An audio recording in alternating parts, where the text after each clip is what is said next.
For God's sake, Martha, it's 2 o'clock in the morning. Oh, George. Well, I'm sorry, but... What a cluck. What a cluck you are.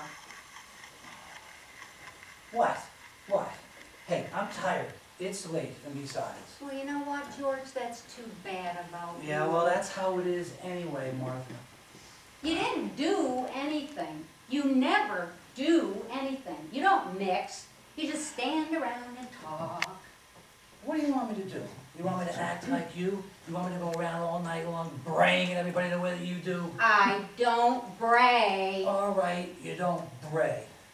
I do not bray. All right, I said you don't bray. Make me a drink. What? I said make me a drink. Oh. Well, I don't suppose a nightcap would kill either one of us. Are you kidding? A nightcap? We've got guests. We've got what? Guests. Guests? Yes, we've got guests. People coming over. When? Now. Who? What's their name? I don't know. Who was their name? You met them tonight, George. Who? Who are these people? You met them tonight. He's new. He's in the math department or something. I don't remember meeting anybody. Well, you did. Would you give me my drink, please? They're new. He's in the math department. He's blonde, 30s. Oh, and good looking? Oh, yes. Yeah, it figures. Yeah. It figures. Yeah. And his wife, she is this mousy little thing without any hips or anything. No? You remember them now, George? I believe so, Martha. Well, why in God's name are they coming over here tonight? Because Daddy said we should be nice to them, that's why. Oh, Lord, you know, but I said, I don't think your father meant that we had to stay up all night with these people. Well, it's done. Never mind. Well, it's ridiculous. It's done. You know, I wish you would tell me something sometime. Stop springing things up on me all the time. I don't spring things yes, up you do. on You really all do. the time. You're always springing things up on me all the time. Oh, George. Always. Aw. Poor Georgie, put up on pie. Are you sulking? Let me see, is that what you're doing? Are you sulking? Never mind, Martha. Aw. Never mind. Just don't bother yourself. Aw. Hey! Who's afraid of Virginia Woolf? Virginia Woolf, Virginia Woolf. Who's afraid of Virginia Woolf? Ha! Ha! Ha! Don't you think that's funny? I thought it was a scream, a real scream. Yeah, that's all right, Martha. That's all right. Why don't you like it, huh? It's all right. It's all right. That's all it is all right. Hey, would you put some more ice in my drink? You never put ice in my drink anymore. Why is that? I always put ice in your drink. Always. You eat it. That's all. That's what you do. You chew it. You're like a cocker spaniel. You know, you're going to break your big teeth. Well, they're my big teeth. Ha! Some of them. I got more teeth than you've got. 2 more. 2 more is a lot more. Yeah, well, I suppose it is. I suppose it's pretty remarkable for someone your age. Hey, you cut that out. You're not so young yourself. I'm 6 years younger than you are. I always have been and I always will be. Well, you're losing your hair. Well, so are you, honey.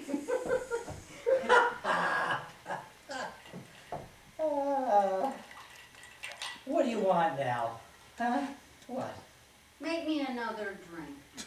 I just made you a drink. And I'm not going to kiss you either. So there. Hey, come on over and give your mommy a big sloppy kiss. Oh, no. I want a big sloppy kiss. I don't want to kiss you, Martha. And where are these people? Where are these people that you got coming over here? They'll be here. They stayed on to talk to Daddy. Why don't you want to kiss me? Because, dear, if I kissed you, I'd get all excited. And then I'd be beside myself. And I'd be forced to take it right here on the living room floor, and then our little guests would come in. Well, what would Daddy have to think about that? You pig. Ha ha ha. Make me another drink, lover. Oh my God, you can slow it down, can't you? I'm thirsty. Jesus. That's all you do. That's all you do. Now, what? What? I know you want to say something. Just stay on your feet, okay? You know what? If you existed, I'd divorce you. Just stay on your feet, that's all. You know, You these know are what? your guests that are coming I over. can't Stay on even your see feet. you. Stay on your feet. I You haven't know, been able to see you, you know, in if you, years. If you pass out or throw up or something. You're a blank, a cipher, a zero. You know what? And one other thing. Keep your damn clothes on. There's nothing more sickening of a sight than you with a couple of drinks in you and your freaking dress up over your head.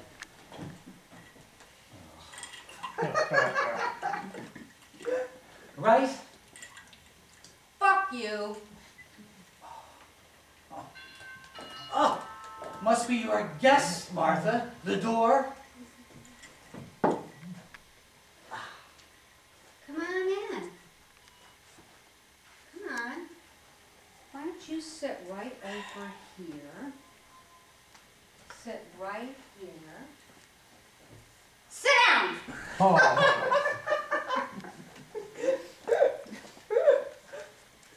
Tom. It's all right. That'll get better. Sit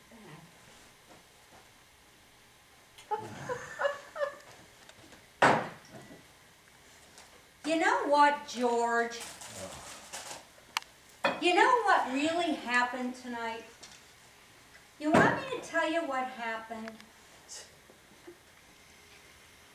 It snapped. It finally snapped.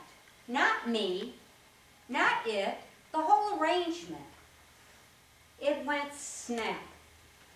You know, you can go along for a long time and think everything's manageable until one day, one night, something snaps. And you're not going to try anymore. You're just not going to try. I'm loud, and I'm bold, and I wear the pants in this house because somebody got to. Snap. It went snap tonight. I'm not going to try with you anymore. You know, there was a second back there, just a second, when I thought I could get through to you. Just a second. When I thought we could cut through all this crap. But I'm not going to try anymore. You know, tonight at that party, I sat there and I watched you, and I watched the younger men around you, the men who were going to go someplace. And it finally snapped. And I'm not going to try with you, baby, anymore. I don't care. And I'm going to howl it out. And I'm not going to give a damn what I do. And I'm going to make the loudest explosion you have ever heard. Well, now, Martha, my dear, in her own discreet way, told you about my first novel, True or False. I mean, true or false in that there ever was such a thing. Anyway, she told you about it, my novel, my memory book, which I wish she hadn't. I preferred it that way, but it's blood under the bridge now. But what Martha didn't tell you, and what she didn't do, and she didn't tell us all about, was my second novel. No, Martha, you didn't know about that one, did you? True or false? My second novel, True or False. True or false? Well, it's an allegory, really, probably. It's about this nice young couple that comes out of the Midwest. And it's a bucolic, you see. And this nice young couple out of the Midwest, they come in. And he's blonde, and he's about 30, and he's a teacher, a scientist, a teacher, I don't know. And his wife is this little mousy thing who's gargling brandy all the time. Well, Mousy's father, he's a holy man, you see. And he ran sort of a traveling clip joint. Always taking on the faithful. He just took him, that's all. Anyway, Blondie and his frau came out of the plane stage, you see, and they settled into a little town just like Nouveau Carthage here. But Blondie was really in disguise, actually. Because his baggage ticket had bigger things written on it. H.I. High, historical inevitability. But his baggage, you see, part of his baggage came in the form of his mouse.